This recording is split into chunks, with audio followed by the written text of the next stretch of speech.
अवधूत चिंतन श्री गुरुदेव दत्त श्री स्वामी समर्थ। जय जय स्वामी समर्थ।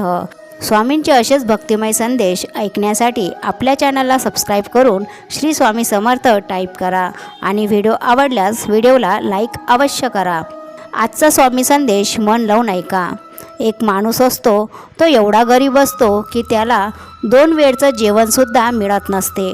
तो एका ठिकाणी बसलेला असतो, तेव्हा त्याच्या समोरून एक तपश्चर्या केलेला साधू महाराज चाललेला असतो। तो त्यांना बघून म्हणतो की महाराज, तुम्ही तर खूप महान साधू दिसत आहात।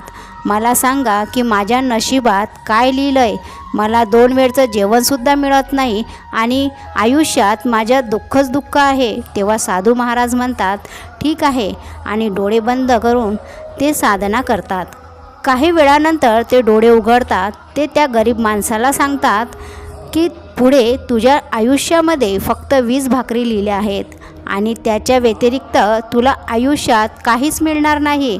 तुला 20 भाकरी मिळतील, पण त्यानंतर तू राहशील की नाही हे सुद्धा मी सांगू शकत नाही। तेव्हा तो माणूस म्हणतो, महाराज, तुम्ही असे काही करा की ह्या ज्या 20 भाकरी आहेत त्या मला एकसाथ मिळतील, कारण मला ह्या 20 भाकरी एकसाथ हव्या आहेत। मी आजपर्यंत अशा 20 भाकरी एकसाथ कधीच बघितल्या नाहीत। तेव्हा महाराज म्हणतात, तुला ह्या 20 भाकरी तर मिळतीलच, पण ह्यापुढे तुझ्या आयुष्यात काहीच नाही आणि तुझ्या आयुष्यातील ह्या शेवटच्या 20 भाकरी असणार आहेत। तेव्हा तो माणूस म्हणतो, ठीक आहे, नंतर मला काही नाही मिळालं तरीही चालेल। आणि कसे तरी ते महाराज आपल्या शिष्यांची मदत घेऊन त्या 20 भाकरींची व्यवस्था करतात आणि त्याला सांगतात, हे तुझ्या 20 भाकरी आहेत, आणि असे बोलून ते महाराज तेथून निघून जातात। आता तो भाकरी बघून खूप आनंदी होतो आणि भाकरी खाण्यास सुरुवात करतो। आयुष्यात त्याने एवढं पोटभर जेवण कधीच केलं नव्हतं। आता तो 2 भाकरी खातो आणि 2 भाकरी खाऊन त्याचं ते पोट भरते। पोट भरल्यानंतर तो विचार करतो की आता राहिलेल्या या 18 भाकरीचे मी काय करू? त्याच्यासारखा एक माणूस त्याच्या समोरून चाललेला असतो। तो सुद्धा खायला कुठे काही भाकर मिळतं का याच्या शोधामध्ये असतो। मग तो त्या दुसऱ्या माणसाला म्हणतो की आज माझ्याकडे 18 भाकरी आहेत, त्यातल्या 2 भाकरी तू घे। आणि जसे तो त्याला भाकरी देतोय, तो माणूस परत आपल्या घरी जातोय आणि त्याच्या आजूबाजूच्यांना सांगतोय की त्या माणसाकडे खूप साऱ्या भाकरी आहेत। तेव्हा ते सर्व त्या माणसाकडे भाकरी घेण्यासाठी येतात आणि तो सर्व भाकरी त्या गरीब लोकांमध्ये वाटतो। असे बरेच वर्ष निघून जातात। एक दिवस ते साधू महाराज त्याच रस्त्याने चाललेले असतात। ते विचार करतात की मी काही वर्षापूर्वी याच ठिकाणी एका माणसाला 20 भाकरी दिल्या होत्या, त्याच्या नशिबातल्या त्या शेवटच्या भाकरी होत्या। आता बघू तरी की त्या माणसाचे काय हाल आहेत। ते साधू महाराज जेव्हा त्या जागेजवळ येतात तेव्हा ते बघतात की तो माणूस तर खूप श्रीमंत झालेला आहे। त्यानं तिथं एक खूप मोठा मंडप टाकलेला होता। रोजचे हजारो लोक जेवत असतात। जेवणामध्ये सुद्धा स्वादिष्ट पदार्थ असतात। हे बघून साधू महाराज आश्चर्यचकित होतात। ते त्या माणसाजवळ येतात आणि विचारतात, हे कसं झालंय? तुझ्या नशिबात फक्त 20च भाकरी लिहिल्या होत्या, त्या पलीकडे तुझ्या नशिबात काहीच नव्हतं, पण आज तू तर खूप श्रीमंत धनवान झाला आहेस। तुझ्यामुळे आज हजारो लोक जेवत आहेत। तो माणूस म्हणतो, महाराज, तुम्ही मला दिलेल्या भाकरीमधल्या मी फक्त 2च भाकरी खाऊ शकलो आणि बाकीच्या ज्या भाकरी होत्या मी माझ्यासारख्याच गरिबांना वाटल्या आहेत आणि त्यामुळे माझ्याकडे लोक अजून जेवण घेऊन यायला लागले।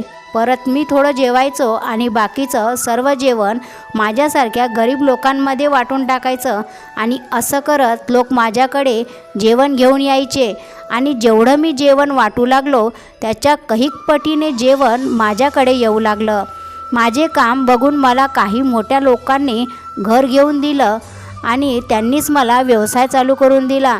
माझा व्यवसाय माझी बायको बघते आणि मी दिवसभर या लोकांना जेवण वाटायचं काम करतो। आज माझ्याकडे हजारो लोक जेवतात। माझ्याकडे हे जेवण कुठून येतं आणि कसं येतं हे मला माहीत नाही, पण आज मी हजारो लोकांचे पोटं भरतो। स्वामी भक्तांनो, हा निसर्गाचा सर्वात मोठा नियम आहे. जेवढं तुम्ही दुसऱ्याला देता, निसर्ग अनेक पटीने तुम्हाला देतो. हा नियम 100% काम करतो. जरी तुमच्या नशिबात काही मोजक्याच गोष्टी लिहिल्या असतील, जर तुम्ही दुसऱ्याला देण्याचे कर्म सतत करत असाल, तुमच्या नशिबात लिहिलेल्या गोष्टीपेक्षा 100 पटीनं तुम्हाला जास्त मिळतं. जेव्हा आपण जमिनीत एखादी बी पेरतो तेव्हा झाडाला यावंच लागतं. हा निसर्गाचा नियम आहे. पण आपली अपेक्षा असते आपण ज्याला मदत केली त्यानेच आपली मदत केली पाहिजे, आणि मग आपण म्हणतो की मी त्याला एवढी मदत केली आणि त्याने शेवटी मला धोका दिला. पण जरुरी नाही की ज्याला तुम्ही मदत करताय तोच तुमची मदत करेल. तुम्हाला ती मदत वेगळ्या रूपातसुद्धा मिळू शकते.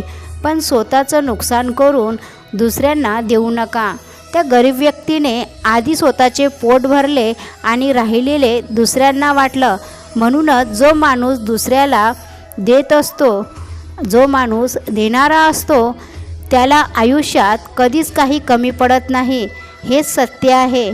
स्वामी भक्तांनो, संदेश कसा वाटला नक्कीच कमेंट करून सांगा. कथा आवडल्यास शेअर नक्की करा आणि लाईक करा.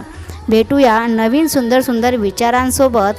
श्री स्वामी समर्थ. स्वामी तुमच्या सर्वांच्या सर्व चांगल्या इच्छा पूर्ण करो ही स्वामीचरणी प्रार्थना करते आणि आजचा स्वामी संदेश इथंच थांबवते.